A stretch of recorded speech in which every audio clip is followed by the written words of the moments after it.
Time now for your forewarned weather with Thomas Keyboy. Good Tuesday morning. Utah time is currently 6:12. Let's go ahead and start off with a live view in St. George, where it's a nice, quiet and calm start to the morning across the entire state. Other than some cool temperatures, you really won't find too many issues as you head off to work or school. And just about everybody starting off with clear conditions, with one exception. That one exception is going to be in Cache Valley, where we are beginning to see a little bit more fog begin to develop. Really not too bad by the looks of things here at Utah State University. However, as you make your way down into the valley, as you make your way further into the valley, you can notice that we do have some fog out there, and that will be the case in pockets around Cache Valley, which means if your drive is long enough, you might run into some issues when it comes to visibility. Just be that extra bit careful, and don't forget to use the low beams out there this morning around Cache Valley, as Logan is definitely one of the colder spots across the state, sitting at 23 degrees, while Park City and Salt Lake are just a little bit above freezing, while Price is a little bit below freezing, and St. George is the warm spot, right now sitting at 42. Your out the door forecast along the Wasatch Front. We'll be looking at more haze, unfortunately, as we go through today, and temperatures will be warming up well above our seasonal averages, about 10 to 15 degrees above average, with mainly upper 40s and low 50s, and there is a chance that a few along the Wasatch Front actually reach the middle 50s. We'll talk more about that in just one moment. Unfortunately, we will be dealing with more of that haze in just about all of our northern Utah valleys.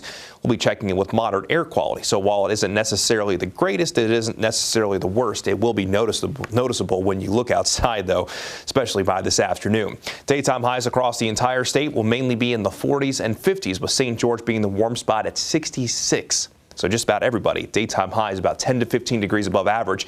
It's January 30th, and some of these numbers just feel like they're wrong when I say it. 50 degrees in Ogden, but 47 degrees in Park City, while Heber could see a daytime high of 51, while daytime highs in the Uinta Basin will mainly range in the upper 40s and low 50s as well, with 51 in Vernal. And central Utah, daytime highs mainly in the 50s, with Fairview being one of the cooler spots at 48. And then by the time you make your way down south, more in the way of those 40s and 50s, Kanab coming in just shy of 60 degrees. Parowan, Beaver, Milford, and Enterprise all will see daytime highs in the middle 50s. And for most, we'll be looking at mostly sunny skies outside of any haze that we'll find mainly in our northern Utah valleys. Let's begin the Futurecast at 1 o'clock this afternoon. Really not too much to see as we go through the next 24 hours. We'll see mostly sunny skies today, mostly clear skies tonight, as overnight lows tonight will drop close to what we're seeing out there this morning. But by the second half of Wednesday into Thursday, we will start to see some changes. Winds will be increasing out of the south.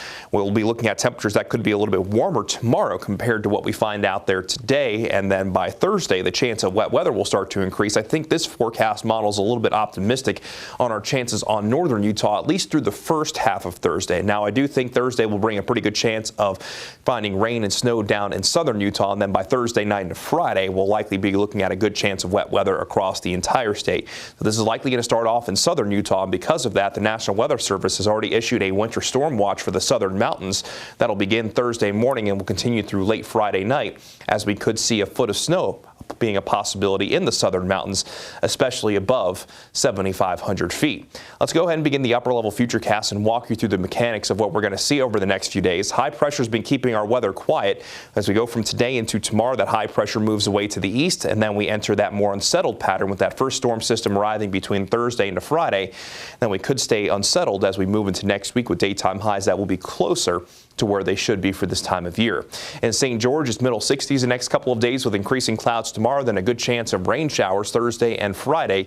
And even though the chance of wet weather will be lower over the weekend into early next week, we won't be able to eliminate the chance, as daytime highs will settle in the upper 40s and low 50s. Along the Wasatch Front, daytime highs low to mid 50s the next couple of days, hazy conditions, but by Thursday we see increasing clouds with a chance late, good chance of rain on Friday. Then we could see valley rain and snow on Saturday with those cooler temperatures staying in and then staying unsettled from the end of the weekend into early next week.